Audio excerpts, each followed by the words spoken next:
kind of a strange subject to talk about today. It's just, I don't know, sometimes things just cross your mind for no particular reason, or you get an idea of how things are or how things work, and it just strikes you as kind of unusual. Today, my daughter stopped by to use the computer, and she walked by the table, and I noticed the table, since I've had the grandkids over quite a bit. In fact, I've had 6 grandkids with me quite a bit lately. There was Uno cards and Play-Doh all over the table, and I was thinking about something. Play-Doh, when kids play with it and they mix it all together, it always kind of turns, eventually, when they mix the colors together and play with it, after about 3 months, it kind of turns this funky color of green.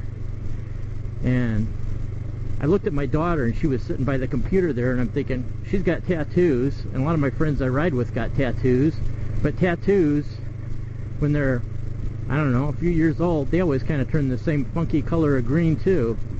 And it's like, no matter how colorful it is, no matter what the colors are, blues, reds, whatever, it all just kind of turns to this funky color of green.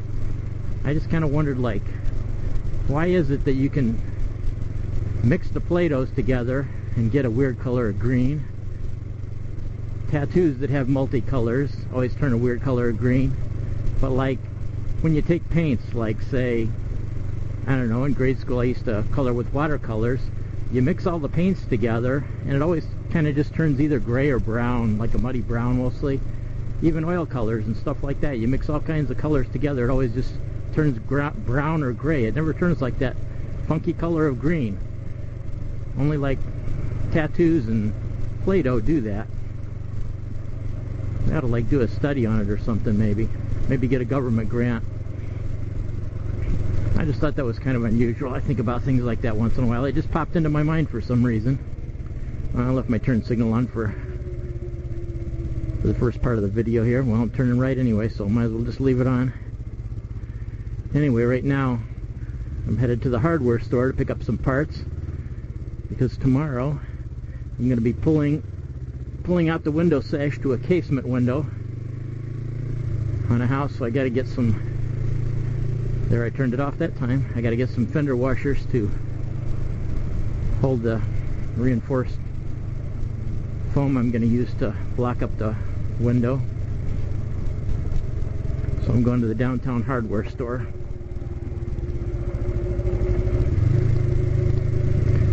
Most of the people I ride with, including, you'll probably see this summer I'll be riding with my daughter probably from time to time, have tattoos, but I don't have any tattoos. Not really that I don't like tattoos. I really like tattoos. In fact, I like some of the designs and some of the colors they have, but they're not really for me, just because of the particular reason that I change my mind all the time, and I definitely getting a permanent tattoo is not the right thing for someone who changes their mind a lot. It's not like I could get a tattoo of an eagle and then all of a sudden tell the guy next week I want a tattoo of a skull and crossbones or something. It's not really something you can easily change. So no, I never actually got tattoos myself.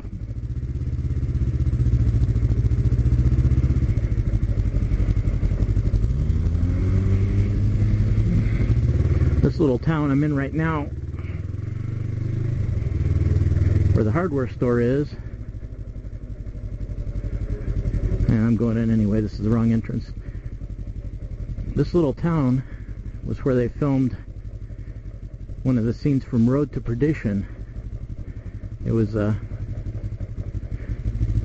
scene of a bank robbery that took place at Rock Island, Illinois. And I guess they figured Dundee, Illinois looked enough like Rock Island, Illinois. If I get a chance, I'll take some pictures downtown. It still looks pretty similar. But anyway, I'm in the hardware store right now, so I'm going to shut this video off. Talk to you guys later.